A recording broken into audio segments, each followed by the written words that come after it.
All right, everybody, we are back again for another episode of The Coach's Compass. Now, remember, I don't know what episode it is. I just continue to record, continue to bring on cool guests from all across the world. Hit that like, subscribe, comment button down below so we can continue to have this thing grow and continue to bring on cool guests from all across the world. Now, I've got another special two guests with me here today. I've got Dr. Pete and I've got Francesco from PFP Strength Conditioning, where they help athletes to unlock excellence in the body and the mind. Coaches, thank you and welcome. Thank you for having us. Man, it's always fun to get two people that work in the same company on here to kind of speak about what they do, but also how they've gotten to where they're at right now. Now, if you guys look back into the journey of your coaching career, when did you guys realize that coaching was more than just a job and it was your calling? So I played football in high school for 2 years, and I always struggled with self-confidence when I was younger. I was 14. I didn't hit puberty until later. I had two older brothers that played football that were super strong, and I'm always looking up to them, competing with them.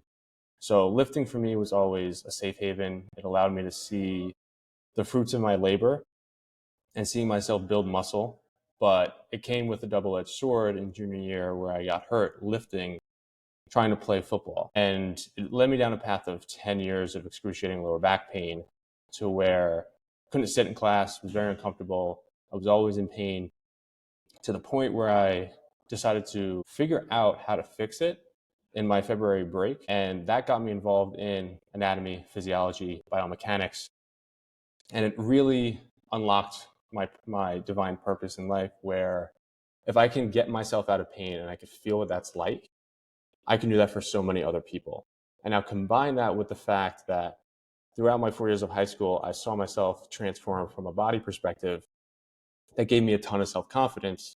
So now combining both the physical therapy piece and the strength and conditioning piece, that helps us to help other people in both body, mind, and spirit. Yeah, so my story is a little different. So I would say I was on kind of the opposite side of the spectrum. So I came into this field always surrounded by sports. So growing up, I went to Stepinac High School. We were playing football, wrestling, baseball, you name it, I was participating in it. But I was always the overweight athlete. I was always the last one in sprints, not always the strongest, the shortest, I went on a weight loss journey, I would say end of high school going into college. And in that process, I lost about 50 to 60 pounds. And I really unlocked a different part of myself within that experience. And looking back on it, in that moment, I was always considering to myself wanting to be the person that gave the education that I never had. So making other individuals' journey a little bit easier than what I had to go through based on education, based on all these different things. And then within that process, I also found my love for physical therapy and kind of going through my own injuries and finding different opportunities for shadowing and seeing the power of physical therapy and what it can be, and kind of combining those principles led me down the path of where I am today. So, Coach Francisco, were you also one of the ones with the most hair, or no? I'm just messing with you, bro. I'm kidding. I'm messing with you. Listen. I'm messing with you. I had some flow back in the day, but it changed. It went down. It shifted. Yeah. It shifted. No, but you guys talk about combining physical therapy and strength conditioning and the mind and body connection. Like, how hard is it to get people to understand that those two can go together, right? Because if like talking from the athletic side of things, like most of the times your athletic trainer and your strength and conditioning coach are separate, right? Or the sports science is completely different than your strength and conditioning and stuff. How is it for you guys to get athletes to understand is they both can work together to help you to get to the end goal of what you're trying to get to? Because you get a lot of athletes with injuries and they think everything should be separated. And a lot of times when you go to these physical therapists, right? And I've come from the side of like where I've been in the professional side, but I've also been in Europe where they dealt with different types of physical therapists, to where it's just really trying to get you to be able to walk and collect a check from insurance, to where you go back to strength conditioning and you're maybe back at ground zero or worse than where you started at. So how is it for you guys to kind of get people to understand this? It's one of our main pillars was to bridge that gap between strength conditioning and physical therapy. The way we look at it is performance is a broad term that can be a spectrum. Performance could be improving somebody's sit to stand in a physical therapy perspective. Performance could be, can I walk faster? But performance can also be, can I get faster in a sprint? Can I increase the strength on my deadlift? Can I increase my power when I throw a punch? Those things from performance, you meet the person where they are and you explain the fact that our service is unique because we can keep you healthy and consistent, but also get you stronger and more resilient at the same time. The biggest piece is the consistency in the gym. If you get hurt, you can't show up in the gym. You can't stack training blocks on top of one another. You can't build momentum. So if you're not training smartly and intelligently, you're going to get hurt at some point. But for example, if we take a power lifter, it's a high force production sport. If you get that person rotating and breathing after, you can compress the skeleton very much and produce a ton of force, but get them out of that to keep them healthy and consistent. And the way that buy-in happens is they can see themselves training consistently, stacking training sessions on top of one another, gaining momentum and gaining the strength, and then they're not beat up after the session. That's the positive feedback that we get from all our patients and clients to say, hey, these guys know exactly what they're doing. And as soon as they feel the difference and see the results, they're in for the long term. No, that's super impressive to get people to understand that and be able to connect the two. But you also talk about, the mind body connection, but pouring a lot into your athletes. How do you guys handle though, pouring a lot into your athletes and figuring out the balance between your own personal lives and your mental health and not getting burnt out for yourselves? Yeah, there's always that fine balance in any profession, but for us, when we get up in the morning, because our passion is so deep for what we do, we don't necessarily look at it as work, right? Wise people have once told me that when you really love something, you don't work a day in your life. So that always helps us. Like when we wake up every morning and we see these texts and we see our patients and our clients and they're setting personal records, world records, they're moving pain-free for the first time in God knows how long. That is our why. That's what keeps us going. Obviously, lack of sleep, endless hours, 80-hour weeks. There's a lot that goes into it that no matter what we're doing, no matter how much passion we have, that's going to give us that sense of burnout. But when we reflect, put ourselves first, I think it allows us to bring our best foot forward to help our patients, right? So I always say, if you don't love yourself, you can't love others. So once we put ourselves first, there's no resentment, there's no ill feeling towards giving everything we have to the patient in front of us. The analogy we love to use is when if you're in an airplane and it's going down, you put your oxygen mask on first before you put it on for others. You take care of yourself first before you can take care of others. That's why I'll get up at 3 o'clock in the morning to go work out and then have a full caseload. That way, because I took care of myself first, I improved myself that day. Now I have so much more love to give to other people. If I didn't do that and I got to fit in my workout around that, you get resentful. That's where you get burnout. And that's where a lot of healthcare workers suffer from and coaches suffer from. But if you take care of yourself first, then you can have a much better energy level to take care of as many people as you need. Yeah, I mean, and that's a hard thing for a lot of newer coaches or even some of the older coaches to realize is to take care of yourself from the beginning, and then you can pour into others and help them get to where they want to get to. But if you guys look back onto your earlier days of coaching and being in the physical therapy side of things, what are some things you guys look back and think on, like, man, why was I even doing that? Like, why did I even program that? Why was I working on somebody this way? Like, what are some things that you look back and think, like, man, I wish I would have known earlier? But you can't really learn until you get the experience. Yeah, I think this one's a good one in my opinion because I was doing some solo work before Pete came on, and our whole journey is like I was doing some private work. We both studied, prepped for the CSCS, we passed, and we decided to go into this thing together. But prior to that, I was dabbling in some programming. Like I was the guy that's like, oh, if I'm strong, I could probably program other people to be strong, type of thing. So with Pete's help at first, we were always looking at like linear progression, like slowly increasing load, overload, like just like the very minute principles of strength and conditioning. And looking back at it, it was something as simple as like a 3x4 to a 3x5 to a 3x6 that like dialed down. It was just there really wasn't much science behind it, but it got people past certain plateaus, but then the plateau kind of reset. And then Pete came into the picture and we really started, diving deep into the science behind powerlifting and velocity-based training and then really seeing our patients make some gains there. And then we utilize Google Sheets to program, and we see sheet like block 1 versus block 10. And every time I dabble back to block 1, I'm just like, what were we thinking? Or what was I thinking?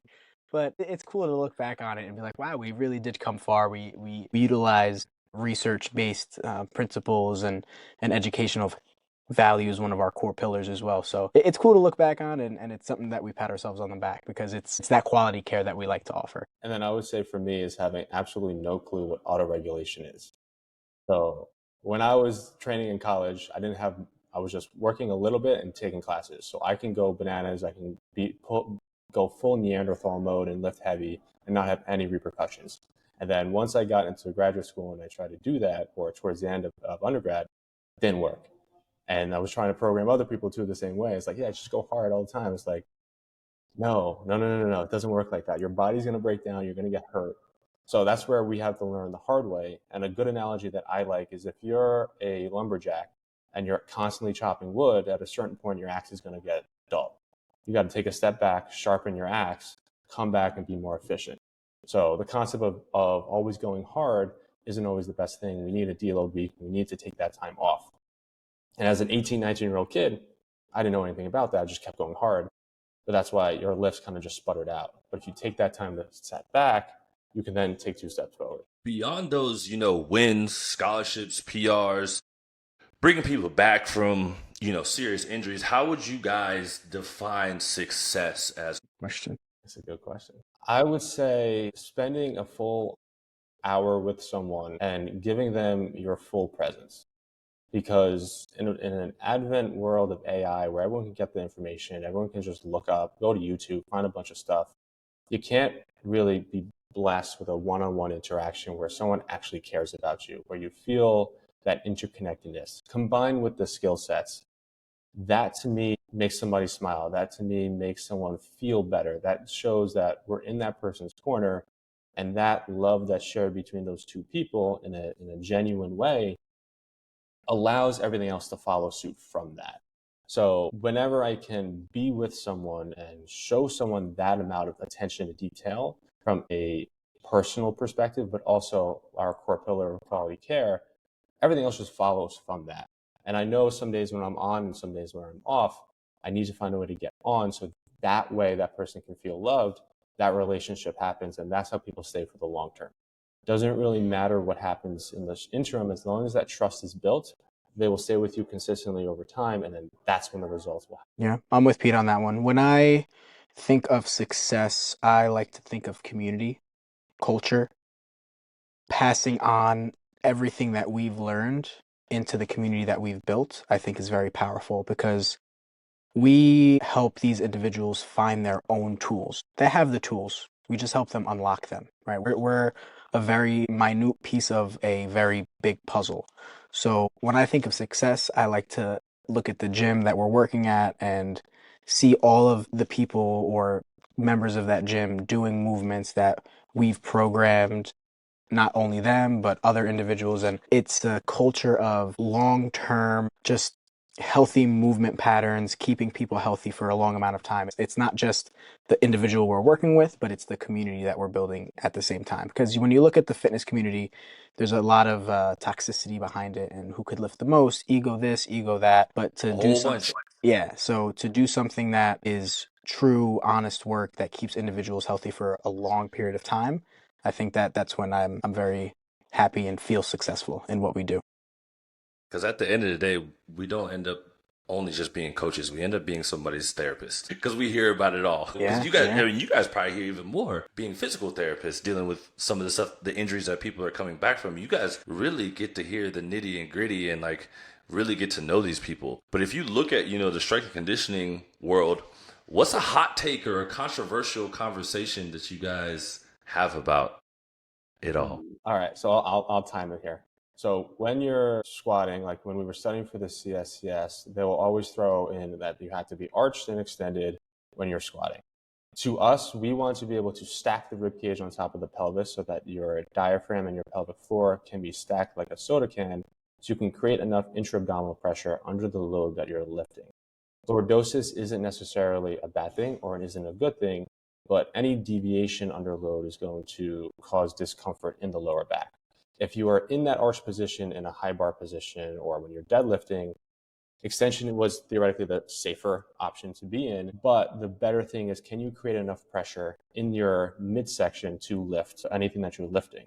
So when I was studying for the CSCS and I saw that, I have to turn my brain off and then see how they want it to be understood so I could pass the test and then go back to whatever works better for our patients and our clients. So that was always something that rubbed me the wrong way.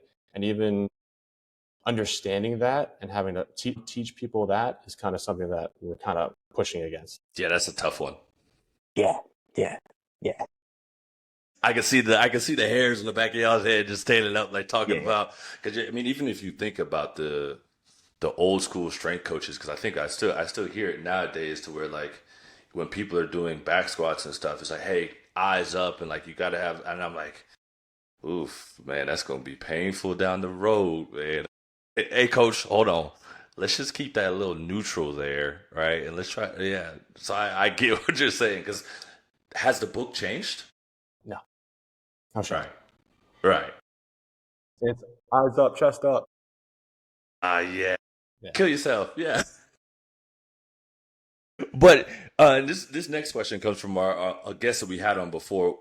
If you guys have thought about it now, what's y'all's exit strategy? Like, how do you plan to leave coaching, and what's your next step after? Like, what is it going to be like? What's life going to be like after being a doctor, after being a coach, after running your business? Like, what does it look like for you guys on the other side of things? You didn't like that question? Oh, that's a good question. I think at some point it'll be more of a weaning down because, like Chesco said, it's something that is our purpose to help people. Now, picture perfect, we want to be able to still help people in any capacity, whether that's mentorship and giving people our pearls of wisdom that we learned throughout our course of experience. That way they can get there faster than whatever we did. And then another opportunity would be to do more of a lower caseload, but let someone else take over the business side of things down the line that we trust to then keep growing the brand, because that's something that we created, and then being able to see that grow because we mentor those people and now they have the tools to be more efficient in their process will be something that is something that we would want to see, that our company grows once we're gone. I love it. I love it. Now, before we get out of here, what's something you would want us to ask our next guest? That's a good, you're asking some good questions, man. I love it. We're getting in here. That's an intense one too. This is I like to, just keep an open conversation and ask you guys some things that people maybe don't ask you on a daily basis. I would like to know from other strength coaches, what do they think, or how beneficial would it be to work hands-on or one-on-one with an athletic trainer or a physical therapist? Rather than being two separate entities under an umbrella of a sports team, what do they think the power of merging together would be? What would you say it is for you? Do you think there is power? I mean, obviously you guys think there's power in merging it, but why? I think it allows for efficiency. When there's a disconnect between one and the other, you can be overloading certain movements or muscle groups that shouldn't be. You can be putting people in certain positions that can then lead to injury. But when you get the input from the physical therapist or the healthcare professional, I think it allows programming to be as efficient as possible. Because if somebody's dealing with an Achilles strain, rather than just having them do certain sprints or runs or jumps, whatever the case may be, the physical therapist can be like, hey, we need to add in the eccentrics, we need to add in the isos, we need to do certain things to allow this person's gait mechanics to get to the next level. Like, that ideology, I think, allows for efficiency and better performance on the field. I would chime in here as well and say we always want to take people from day one ACL all the way back to return to practice, return to sport, and then return to performance. There's a distinction between those two.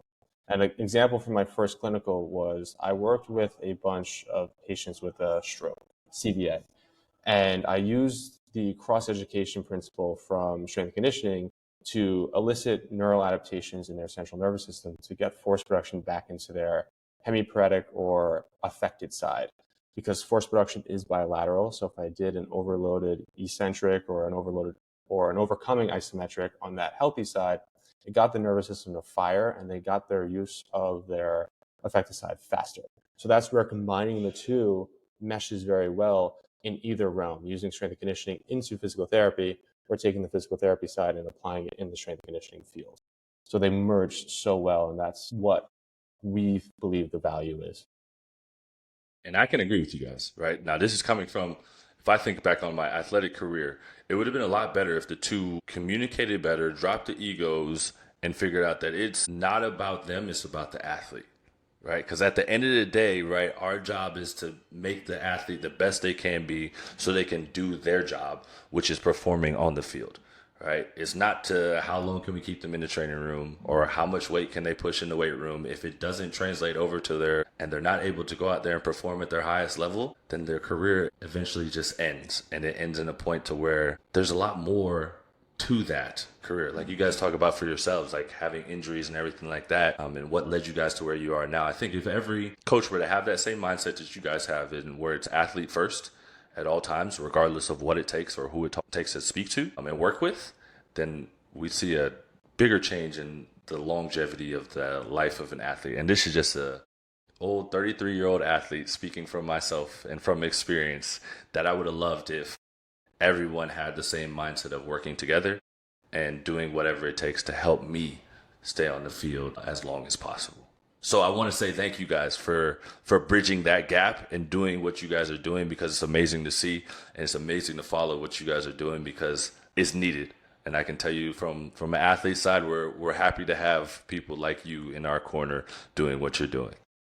Appreciate that, brother. Yeah, appreciate it. Thank you. Thank you. No, of course. So I want to say thank you guys for taking the time out today, and thank you for coming on here and keeping it real. It's always fun to get people in the same business talking the same talk, right? Because sometimes, you might have a little headbutt in there. But no, I think it's awesome what you guys are doing, like I said before. And I want to say thank you to you guys and appreciate your time. Likewise. Likewise. Love being here. And we're out.